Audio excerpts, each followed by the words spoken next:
नमस्कार मित्रांनो, सेवा अकॅडमीमध्ये आपलं सहर्ष स्वागत आहे. मित्रांनो, आजपासून घटकनीय प्रश्नसंचाची सिरीज आपण चालू करतोय. तर सर्वप्रथम घेतलेली आहे आपण मनी. तर वेगवेगळ्या परीक्षेला आलेल्या जे उदाहरण आहेत ते आपण घेणार आहोत. ठीक आहे. तर वेळ न घालवता सुरुवात करतोय. तत्पूर्वी चॅनलला वर तुम्ही नवे असाल तर चॅनलला सबस्क्राईब करून ठेवा, कारण की आता घटकनीय भरपूर प्रश्नसंच आपल्या समोर येणार आहेत समोरच्या व्हिडिओमध्ये. ठीक आहे.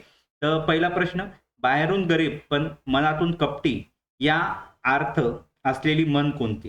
हे बघा, प्रश्न केव्हा आलेला आहे तुम्ही बघू शकता कुठल्या परीक्षेला. तर गोगलगाय पोटात पाय, चोरावर मोर, घरोघरी मातीच्या चुली आणि बळी तो कानपिली. तर योग्य उत्तर काय आहे? गोगलगाय पोटात पाय. कारण गोगलगाय पोटात पाय या म्हणीचा अर्थ असा होतो की एखादी व्यक्ती बाहेरून गरीब, साधी किंवा दुर्बळ दिसत असली तरी तिच्या मनात कपट किंवा वाईट विचार असू शकतो. गोगलगायला बाहेरून पाय दिसत नसले तरी ते हळूहळू चालते आणि पुढे सरकते. त्याचप्रमाणे काही माणसे आपले वाईट हेतू लपवून ठेवतात आणि संधी मिळताच इतरांना फसवतात.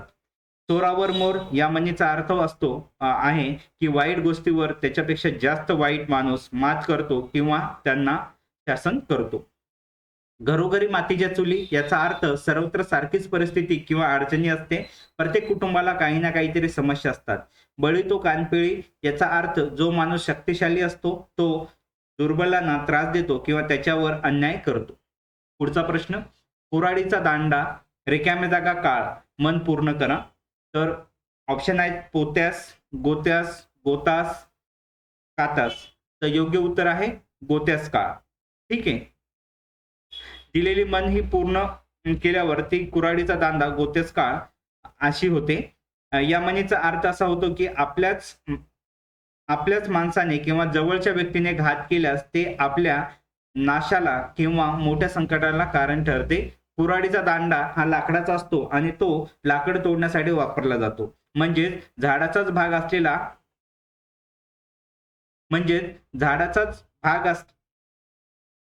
झाडाचाच भाग असलेल्या दांड्यामुळे झाडाचे नुकसान होते. त्याचप्रमाणे आपल्याच माणसामुळे आपले नुकसान होते.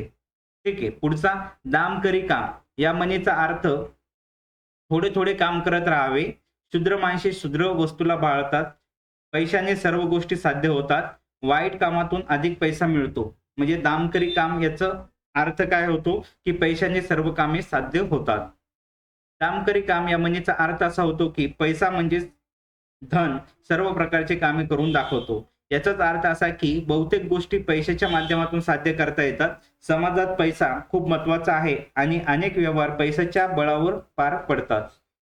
इतर जे काही पर्याय आहे, थोडे थोडे काम करत राहणे याचा अर्थ हळूहळू आणि नियमित काम करत राहिल्यास यश मिळते. ही मन थेंब थेंब तळे साचे या अर्थाची आहे. शूद्र माणसे शूद्र वस्तूंना भाळतात याचा अर्थ कमी बुद्धीचे किंवा हलक्या विचाराचे माणसे छोट्या किंवा निरर्थक गोष्टीमध्ये रमतात. तिसरा ऑप्शन, वाईट कामातून अधिक पैसा मिळतो याचा अर्थ गैरमार्गाने किंवा चुकीच्या पद्धतीने काम केल्यास जास्त पैसे मिळण्याची शक्यता असते. मात्र ही गोष्ट नैतिकदृष्ट्या योग्य नाही. पुढचा प्रश्न, 4 दिवस सासूचे 4 दिवस रिकामी जागा, ही मन पूर्ण करा. वडिलांचे, सुनेचे, भावाचे, बहिणीचे. तर 4 दिवस सासूचे 4 दिवस सुनेचे. दिलेली मन पूर्ण केल्यावरती काय होते? 4 दिवस सासूचे 4 दिवस सुनेचे. याचा अर्थ असा की प्रत्येक व्यक्तीचा काळ फिरतो. जसा सासूचा घरात दबदबा असतो तसेच सुनेचे दिवस येतात आणि तिलाही घरात महत्व मिळते. काळानुसार परिस्थिती बदलते हे या म्हणीतून स्पष्ट होते. पुढचं, आडला हरी गाढवाचे पाय धरी या म्हणीचा नेमका अर्थ कोणता? तर अडचणीच्या वेळी मूर्खांची खुशामत करण्याची पाळी येते. फक्त स्वतःचा तेवढा फायदा साधून घेणे, आधी स्वार्थ मग परमार्थ, विचार न करता बोलणे. तर याचा अर्थ, योग्य अर्थ आहे म्हणीचा, अडचणीच्या वेळी मूर्खाची खुशामत करण्याची पाळी येते. आडला हरी गाढवाचे पाय धरी या म्हणीचा अर्थ आहे की जेव्हा एखादी बुद्धिमान आणि प्रतिष्ठित व्यक्ती अडचणीत सापडते तेव्हा तिला आपली कार्य साध्य करण्यासाठी मूर्ख किंवा कमी दर्जाच्या माणसाची देखील खुशामत करावी लागते किंवा त्याची मदत घ्यावी लागते. हरी म्हणजे विष्णू किंवा बुद्धिमान माणूस आणि गाढव म्हणजे मूर्ख माणूस. कठीण परिस्थितीत स्वतःचे मत विसरून गरज पूर्ण करावी लागते असा याचा अर्थ होतो. इतर जे काही पर्याय आहे, फक्त स्वतःचा तेवढा फायदा साधून घेणे यासाठी आपला हात जगन्नाथ किंवा काखेत मारणे या अशा म्हणी वापरल्या जातात. आणि आधी स्वार्थ मग परमात्मा ही एक नैतिक शिकवण आहे, मन नाही. विचार न करता बोलणे यासाठी तोंडाला येईल ते बोलणे किंवा बेताल बडबड असे वाक्यप्रचार वापरले जाते. आता पुढचा, आथरून पाहून पाय पसरणे या म्हणीचा अर्थ होतो नको त्या गोष्टीत ढवळाढवळ करणे किंवा आपली ऐपत पाहून वागणे. तिसरा ऑप्शन आहे कोणत्याही गोष्टीला मर्यादा असणे, दोन्हीकडून अडचणीत सापडणे. तर याचा अर्थ आथरून पाहून पाय पसरणे म्हणजे आपली ऐपत पाहून वागणे. आथरून पाहून पाय पसरणे या म्हणीचा अर्थ की माणसाने आपली आर्थिक क्षमता आणि परिस्थिती लक्षात घेऊन खर्च करावा किंवा कोणतीही गोष्ट करावी.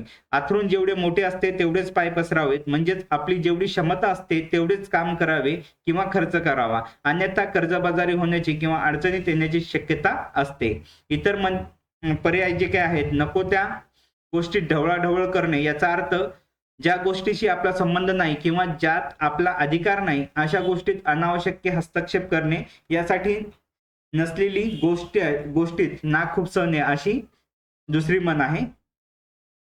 आणि कोणत्याही गोष्टीला मर्यादा असते याचा अर्थ प्रत्येक गोष्टीची एक सीमा असते आणि त्या पलीकडे ती जाऊ शकत नाही.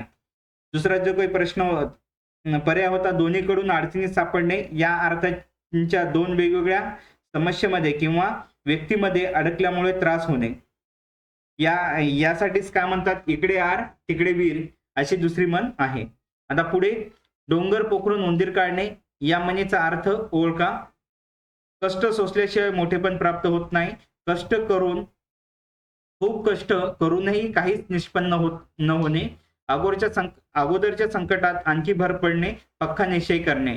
तर डोंगर पोखरून उंदीर काढणे या म्हणीचा अर्थ होतो खूप कष्ट करून काही निष्पन्न न होणे. डोंगर पोखरून उंदीर काढणे या म्हणीचा अर्थ एखादे मोठे आणि कठीण काम केल्यानंतर त्यातून मिळणारे फळ किंवा परिणाम अत्यंत छोटे किंवा नगण्य असणे.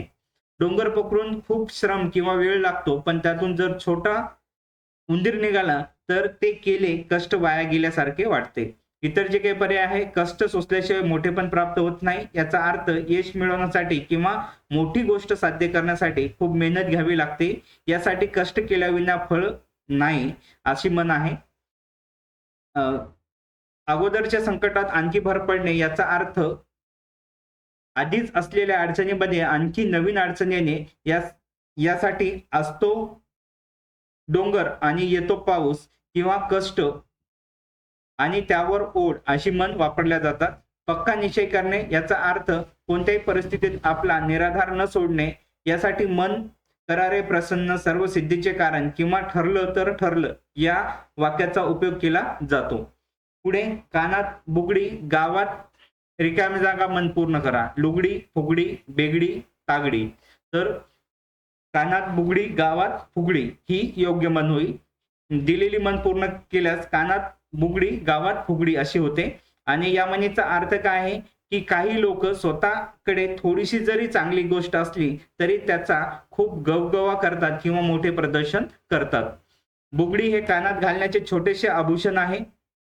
तर फुगडी हा एक प्रकारचा खेळ आहे ज्या मोठ्या हालचाली आणि आवाज असतो. थोडीशी चांगली गोष्ट असू नये त्याचा मोठा गवगवा करणे या अर्थाने ही म्हण वापरली जाते. पुढे, टाकीचे घाव सोसल्याशिवाय रिकामी जागा येत नाही. मन पूर्ण करा. मोठेपण, राजेपण, थोरपण, देवपण.